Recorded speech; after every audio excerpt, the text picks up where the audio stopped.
Everybody, I'm TychoCelchuuu. Welcome to a Company Heroes 2 match being shoutcasted by me, TychoCelchuuu, on Cluny Ferma Winter between Murray playing as the OKW and everybody's favorite troll VonIvan playing as the Soviets. This is currently simultaneously being live streamed on Twitch. Hello to all my Twitch viewers. This is being posted to YouTube. Hello to all my YouTube viewers. And I'll probably burn a copy of this to a USB drive and fire it off into space, try and send it to the aliens so that they understand what we were all up to on Earth before we annihilated ourselves in nuclear war, which is soon, but not right now. VonIvan has gone ahead and picked the doctrine right off the bat. We've got Lend-Lease tactics. I haven't been watching the game lately, so I don't know if this is VonIvan shtick or if VonIvan is trying out some new stuff with this new patch that we've got. I seem to recall there was a time when VonIvan would often use Lend-Lease, but has that always been the case? Has it not been the case? I don't know. And we have a folks into Kubel build order for the OKW, and Murray is storming into the middle and setting up some wire after having capped this boring point right out there. So it looks like United States going for the fuel slightly faster than the OKW, and the Kubel is not going for the fuel either. So it's going to be a little while till the OKW hooks up that fuel. Ooh, even the folks radiators aren't going for the fuel, so we're going to have a more fuel-centric capping order from the Americans. And poor, slow little Kubel trying to make it through the snow. Rebelluck in Twitch chat says dabs furiously since dabbing is encouraged. I don't believe I encouraged dabbing. I was very tickled to see a Rakettenwerfer crew member dab in one of my previous games. You can go find that on my YouTube channel, recently uploaded. But I myself am somewhat neutral on the topic of dabbing. So those conscripts didn't win the fight, and that's what we call one of those pointless fights, because just doing damage to a Kubelwagen is going to get you sweet fuck all, because the Stern Pioneers are right there. They're literally right there. They're just going to repair it as soon as they've got a moment of breathing.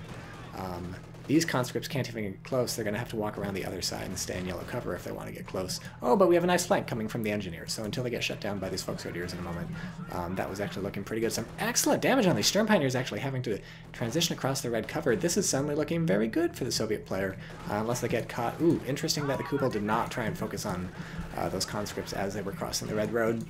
Wanted to get some damage in on those engineers because they're an easier target, but this is just suddenly a brutal fight on both sides. Interesting that the Kubel then swapped to these guys as they were retreating across the red cover. I would have thought you would try and take off the engineer on the retreat and maybe get a squad wipe, but the world is a mysterious place. We may never know the full machinations of what is going on inside each of these players' minds. VonIvan has now had the fuel for a while. We see the plus 23 fuel income on the Soviets ticking up quite fast versus just the plus 10 on the OKW, having neglected to capture that fuel. So the OKW had really better get this cap, or this cutoff going, and really get some good damage in on the opponent's units if he wants to make it worth his while for not having capped the fuel, and that's really unfortunate. Excellent flank with the ooouuuuuut by VonIvan. It's looking like we're getting an early Soviet lead in this match. VonIvan has been bleeding a lot of manpower, but hasn't lost any squads, and is doing pretty well map control-wise, except for not having the cutoff. I don't think VonIvan will have too much trouble taking the cutoff again. We've got the conscript squads over there, the conscript squad over here, and we even have a good luck conscript squad up here capping some stuff because they're at half health, and VonIvan's like, I can't heal you yet, so you should just go off and cap some stuff. Not enough manpower, obviously, to upgrade the medics. Like I just said, VonIvan has been bleeding a lot of manpower, so keep your eye on that medic upgrade and wait to see when VonIvan pops it. That's one of the most important early decisions for a Soviet player to make. Do I buy the medics, and if I do, when do I buy them? Some people buy them quite early if they take some damage in early engagements, like VonIvan has here on the half-health conscripts. They'll pop the medics ASAP. Other people wait a while. That guy, whoa, that's a bold grenade. Whew. You guys are going to burn yourselves. That's bolder than somebody deep frying gnocchi, which you got to be very bold to do because those will explode if you try and deep fry them. Let's see, what's Twitch chat saying? Red X-Wings is talking about dabbing, and great, good to have that conversation going. Happy to see that's happened. So VonIvan finally gets the hook up on the cutoff, laying down some mines too to ensure that the next cutoff is not so effective, but the OKW did capture the fuel, so things are looking a bit more even. That Kubelwagen loss is going to be kind of a pain in the butt to come back from, but aside from that, we're all good. Did a conscript squad die? Seems like we're kind of low on conscript squads. I don't know. VonIvan's been bleeding so much manpower that maybe that's just where it's been going. No dead. No death squads, except for the Kubelwagen. Sturm Tiger Gaddafi in Twitch chat says, Sup Tycho, sup Sturm Tiger. I'm making that face in real life. He used a little Twitch emoticon, the name of which I don't know, because I'm not one of those Twitch experts that knows all the names of the faces. Like, people say, like, Monkas or whatever to be, like, sad or something. But I don't know what that means, because I don't have Better Twitch TV installed, so it just looks like a word to me. Maybe it is a word. I don't know. I'm not in with the kids. The kids these days are fucking lit about Twitch. I was talking to, like, a high school kid or something, and I was like, what do you want to do when you grow up? Because that's the only thing I know how to ask high school kids about. And he was like, I want to play video games. And I was like, is that an option? Like, you want to play? I'm sorry, what? And then he's like, yeah, you just you play games on Twitch and people will pay you. And I'm like, oh yeah, you can. That's a thing. That's what the kids want to do with careers these days. Back in my day, if you were a fucking nerd, you would just have to want to make video games, even if you had absolutely no talents. Like, I think I want to make games when I was growing up. This despite being terrible at math, not able to program, terrible at art, not able to do that. It's a terrible industry too. You don't want to be in it. Whereas Twitch streaming is an amazing industry. I'm making money hand over fist right now. Fucking somebody's blowing me because I'm a Twitch star. So I can highly recommend that. Being a YouTube star is very over. If you're watching this on my YouTube channel, you're at least 70 years old because only old people use YouTube anymore.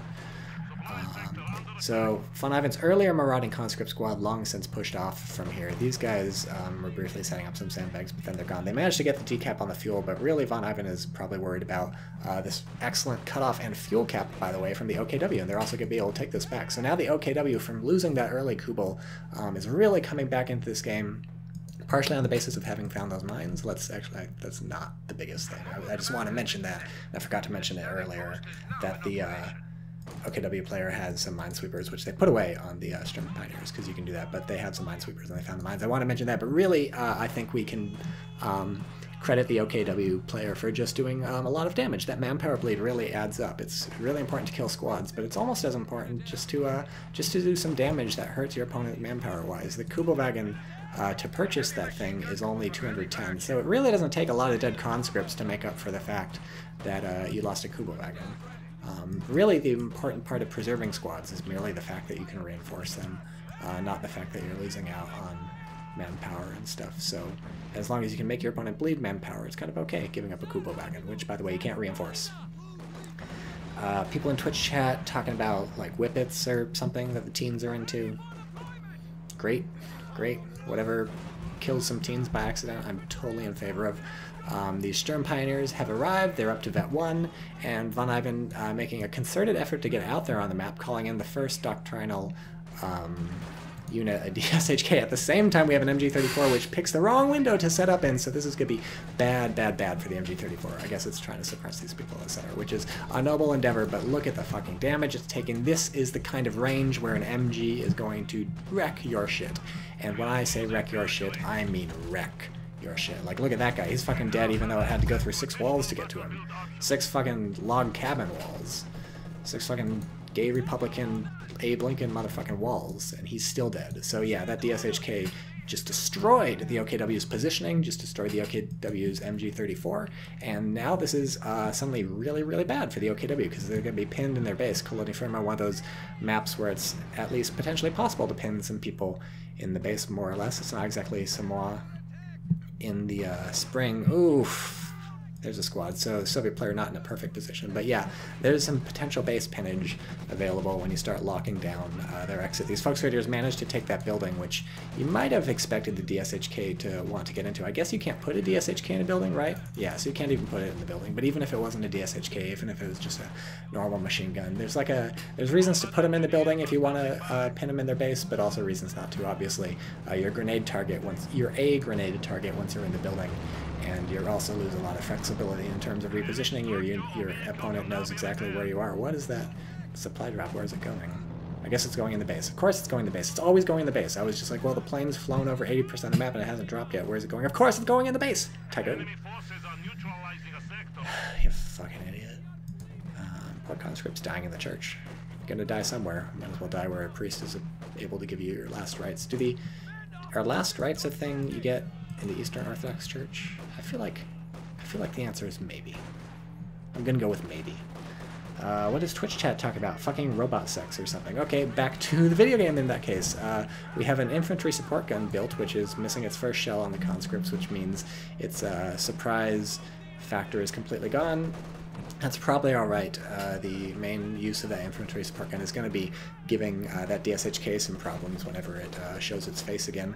And we have the MG34 back in building and raring to go. So this is really a back and forth game that we've got here. First the Soviets were way on top, then the OKW was way on top, and now the Soviets are back in action. But I think the pendulum is swinging. The Soviets are floating 200 fuel. Now they're not floating 200 fuel. Where'd the fuel go? Oh, we're taking up. Okay, so anyways, that means the Soviets are kind of on the back foot force-wise because they're caught teching up, whereas the German player has just popped out the infantry support gun, and so the German player has relatively more resources sort of out on the field, although we do have about 100 fuel hanging out there. And oh, we've got the fortifications doctrine. Why do people pick this? Someone tell me why people pick this. This has been popular the entirety of Company Heroes 2's existence, and I still really don't understand. That was just a really ineffectual looking shell. Somehow, I guess it's the sound that makes the smoke feel poofy. But the smoke doesn't look as substantial as some of the other smoke. I feel like a lot of the smoke effects in this game, it's like, we get it, you vape, but this is basically just like, I don't know, you close the door in your bathroom and turn on the hot shower, and there's just some steam floating around, but it's not gonna like fucking choke anybody. Nobody's gonna die. You aren't gonna suffocate like a infant or something. Poor DSHK, like I said, I called it. The infantry support gun exists to destroy this thing, and that means it's gonna have to retreat. And although the OKW has absolutely no map control at this point, I'm predicting some good things coming. These conscripts, I think, are gonna savage the Volksgrenadiers, which is unfortunate. These feel like they're maybe not getting microed. Oh, they are getting microed. They're getting into the yellow cover over here. So that's actually a good flank setup because there was the green cover that's directionally effective only against this side. The only problem is you're really paying for it. Yeah, I was worried about that. That Volksgrenadier squad dies because they had to serve as the anvil for the hammer of the other squad, and they had to stick around so long in that fight that the OKW player wanted to retreat them, but they couldn't retreat them because then obviously these two conscripts would have just focused on this Volksgrenadier squad and they would have died too, so it didn't really work out. So the OKW player a little bit on the back foot. Geez, I should have been watching this fight the whole time. There's some crazy bullshit going on. Retreating through their own fire, hoisted on their own petard. Fucking hoisted, guys. What's Twitch chat talking about? Still robot sex. Great. Back to the video game. So the OKW player, I think the window's closing. Remember, we did have the tech up to Tier 3, or Tier 3 for the Soviets, and like most Soviets, it seems these days Tier 3 was really just built so that we could get Tier 4, and once Tier 4 is done, maybe we'll see an Su-76. That's a very popular choice. It's good against even up to any enemy tanks that come out, so it's sort of a prophylactic teching choice and also something that you can use to shell their infantry, so it's sort of an all-terrain thing. Or just buy a T-34, you know, why not? Or you can get a Sherman. Because you've got the doctrine with a Sherman, so why not get a Sherman? Here we go, that's a high-angle shell coming in basically directly on the DSHK. I glanced over at Twitch chat, and now they're talking about fucking horses. So again, back to our video game. Nothing happening there.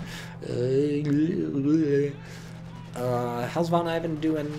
I feel pretty good, all things considering. The OKW has a good window to get back in this game, but the Soviet players managed to hold him.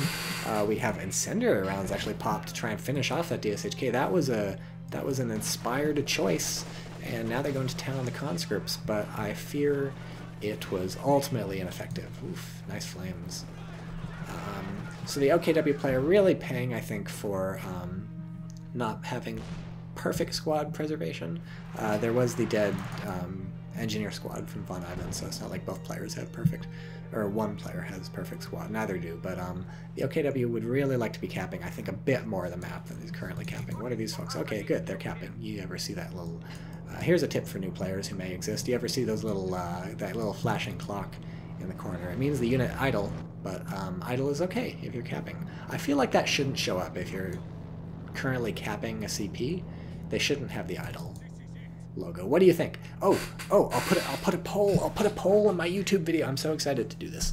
I gotta remind myself that I'm gonna put a poll, so let me shake the camera around for a second. Waka waka waka waka waka. Okay, cool. Here's what the poll says. If you're in Twitch chat, you can also vote. Do you think the unit should have a little idle indicator if they're busy capping a CP? So like these conscripts, I guess they don't have an idle indicator for some reason. They haven't been idle long enough. But should they have an idle indicator if they're capping a CP or not? Yes, no, and I'm confused are the three options. And if you vote for I'm confused, I have to admit I'm a little disappointed in you. This is not a very complicated topic. Over at Twitch chat, Gaddafi says, tell us about your robot fantasies, TychoCelchuuu. I actually don't have any. Believe me, I'd tell you if I want to fuck a robot. I for sure want to fuck a horse, but no, I have no robot-related fantasies at all. I mean, except C-3PO, but everybody wants to fuck C-3PO, but that's not even, that barely counts. And he's a droid, not a robot, so it's different. Anyways, we bought the Sherman. VonIvan tech to the Sherman, surprising nobody. OKW player starved for fuel, doesn't have anything fancy to get. We had to tech to tier 4 for the OKW, so if you go over here, because you were too busy to look at the minimap, because you're a scrub, unlike me, a pro player, you wouldn't have noticed. But yeah, we do have the teching from the OKW to up to tier 4, just nothing to spend the fuel on. Over to Twitch chat. Tycho Gaddafi. Horse fantasies are okay, please proceed. That's it. I just want to fuck a horse. So I think a guy died from fucking a horse many years ago. I remember it because I lived in Washington State at the time. The guy was in Washington State, so it was kind of big news there. Somehow he died from horse fucking. So it turns out you don't want to do that. They're very beautiful creatures, and you're like, oh man, I want to fuck those things. But it turns out no, it's a deadly trap, like a praying mantis or a black widow spider. Like a female praying mantis. The male praying mantises, fuck them all you want. They can't do anything. You can tear their head off after you're done. You know? Okay, so OKW really penned in the base, doesn't have the fuel to bust out anything cool from tier 4. Sherman is just running roughshod over everybody. He's only got 4 kills, but it's feeling walking around with impunity. We have this cloaked Kettenwerfer walking up, but it's going to be trying to be a prophylactic Kettenwerfer, it looks like, because it's heading north, but nope, it decided to face south. VonIvan, smartly not being crazy aggressive with the Sherman, doesn't want to run into a Kettenwerfer, doesn't want to run into mines. There's no way to find those mines except by walking over them. Twitch chat says, what about a robot horse? I'll have to think about that one. I feel like we don't have a lot of good models of robot horses to think about. There's that one Ralph McQuarrie painting of giant racing robot horses, which I think was indirectly a inspiration for the new Star Wars film. If somebody in Twitch chat can find the Ralph McQuarrie painting of giant robot horses racing, you will get like 1,000,000 brownie points, because that is a difficult picture to find, I suspect. If you can link that, I will be super impressed. Let's go back to talk about the game. We have a second Sherman coming out, and I'm really worried for the OKW. Unless you start spamming Kettenwerfers, these Shermans are just going to be rolling over you. Fausting, which must have been for Faust. Where's the Kettenwerfer? Oh no, maybe it wasn't entirely a Faust. This thing is hurt. I think it was a Faust, basically. We'll have to check. I guess the Faust cools down fast enough. What's the cooldown? Fuck! Stop retreating. What's the cooldown on this thing? It doesn't even tell you. The tooltips in this game are, like, so bad. I want to check the cooldown on the Faust. Well, it's recharged anyways. I bet they Fausted, because its engine is hurt, that you usually get an engine critical only with the Faust when it's at that health, so. Yeah, the Faust, it feels good to click that button, but if you're not going to kill the tank, it's probably a waste of munitions, so. Especially with the US things, they can repair themselves. Twitch chat says, can you tell us the difference between sex with centipedes and sex with millipedes? Is this a joke or something? If it's a setup for a joke, please give me the punchline. If it's not, then the answer is no. I can't. I'm sorry. They're all insects to me. I know that's racist, but I'm sorry. I can't. I gotta own up who I am. So, how many kills does the infantry support gun have? Just 4.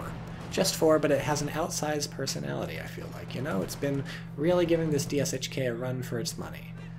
The DSHK has had just a very stressful game, all told, and it only got more stressful sort of right when that infantry support gun showed up, which was very soon into the life of the DSHK, so it hasn't been able to be used as effectively as you might have hoped.